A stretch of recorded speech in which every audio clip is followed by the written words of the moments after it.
Bismillahirrahmanirrahim. Assalamualaikum warahmatullahi wabarakatuh. Alhamdulillah wassalatu wassalamu ala Rasulillah wa ala alihi wa sahbihi wa mawalah. Allahumma salli wa sallim ala sayyidina Muhammadin wa ala alihi wa sahbihi ajma'in. Amma ba'd. Ayol mukmin, hamba Allah yang dirahmati oleh Allah Subhanahu wa taala, insyaallah terus berada dalam lindungan Allah Subhanahu wa taala, terkhususnya lindungan petunjuk Allah Subhanahu wa taala yang ada di dalam hati kita. Mudah-mudahan Allah Subhanahu wa taala terus menjaga keistiqomahan hati kita, menjaga keselamatan kita fid dunya wal akhirah. Amin Allahumma amin. Hamba Allah yang dirahmati oleh Allah, baiklah, di sini kita bersama dengan Umi. Kiranya Umi sudi atau mau untuk berbagi sedikit pengalaman, apa sih rasanya saat-saat kita telah diberikan oleh Allah Subhanahu wa taala sebuah kenikmatan. Kenikmatan dalam hidup itu adalah kenikmatan yang pada hakikatnya kenikmatan untuk persiapan menuju alam kebahagiaan yang selama-lamanya. Seperti yang dikatakan oleh Nabi Muhammad, ada hal yang diceritakan oleh Nabi Muhammad dalam hadisnya bahwasanya ada seseorang yang di dalam dunia ini mereka itu hidup dengan bergelimangan harta atau kaya raya, akan tapi mereka pada dasarnya adalah sudah ditetapkan oleh Allah ahlun nar. Kemudian mereka dimasukkan sebentar ke dalam neraka, kemudian ditarik kembali dan ditanya kepada mereka, apa yang kau rasakan? La wallahi, apakah ada kesenanganmu di atas dunia, kegembiraanmu yang di atas dunia, yang dirasakan kebahagiaan di atas dunia itu penuh dengan kebahagiaan. Setelah dimasukkan sebentar ke dalam neraka dan diambil dia dari dalam neraka, ditanya, apa rasanya? Tidak ada kenikmatan. Dijawabnya, la wallahi, tidak ada ya Allah, demi Allah ya Allah, tidak ada kenikmatan di dalam dunia ini yang aku rasakan di akhirat. Kemudian ditanya lagi orang yang hidupnya susah di alam dunia, akan tapi pada dasarnya dia adalah ahlul jannah. Pada saat itu juga dia dimasukkan sebentar, kata Rasul, ke dalam surganya Allah Subhanahu wa taala. Kemudian ditanya, apakah ada penderitaan, kesusahan yang kau alami di atas dunia? Kemudian, dan apa yang kau rasakan waktu dimasukkan sebentar ke dalam surga? Dan ternyata orang itu menjawab, la wallahi, tidak ada penderitaan seberat-beratnya penderitaan di atas dunia ini yang kurasakan di saat dia dimasukkan ke dalam surga. Itu hadis yang diceritakan oleh Rasulullah SAW. Baiklah, dalam hal ini kita minta kepada beliau agar berbagi sedikit, tidak perlu banyak-banyak, apa sih makna daripada keindahan hidup menjalankan apa yang diajarkan oleh baginda Nabi Muhammad sallallahu alaihi wasallam, Mbak Fatimah Zahra Al-Batul, anak daripada baginda Rasulullah sallallahu alaihi wasallam. Waktu dan tempat kami persilakan.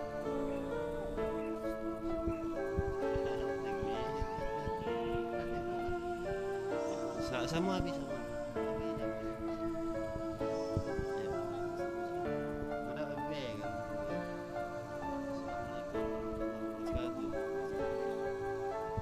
Raso nikmatnya.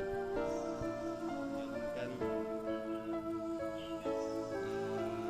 agama. Menjalankan ibadah. Untuk jadi seorang istri itu berbagi sama uang ilmunya, niatnya kita dakwah. Ya. Tafadhal. Assalamualaikum. Assalamualaikum. Nikmat. Menjalankan syariat Allah. Alhamdulillah nikmat. Kisi-kisi menjadi istri yang soleha itu, Umi, maksudnya di mana, gimana? Susah jelasinnya. Susah. Jelaskan sedikit, berbagi sedikit. Apa sih makna dari istri yang soleha, wanita yang soleha? Ya, Mi.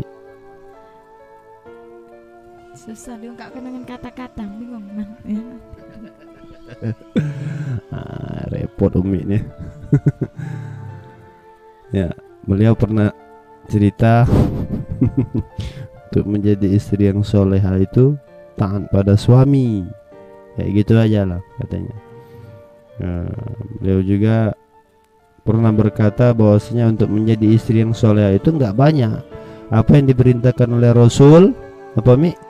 Melaksanakan sholat, melaksanakan puasa, melaksanakan apa yang menjadi kewajiban dalam agama Allah Subhanahu wa taala. Salat fardu tidak ditinggalkan, puasa Ramadan tidak ditinggalkan, sholat syakfi. Cukup batas itu kata beliau, akan tapi sisanya apa? Patuh kepada suami, taat pada suami. Kenapa? Apapun amal yang dilakukan oleh suami itu kembali pahalanya semuanya kepada istri yang taat kepada suaminya. Enak jadi istri yang taat kepada suami itu enak. Kenapa?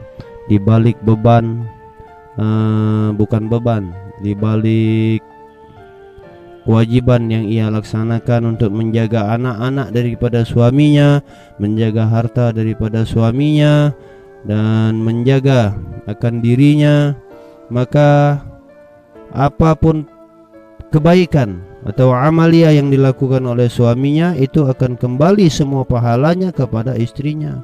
Itulah pertanda istri yang taat kepada suami. Dan apa untungnya bagi istri? Maka istri itu secara tidak langsung memberikan pahala terhadap kedua orang tua daripada istri.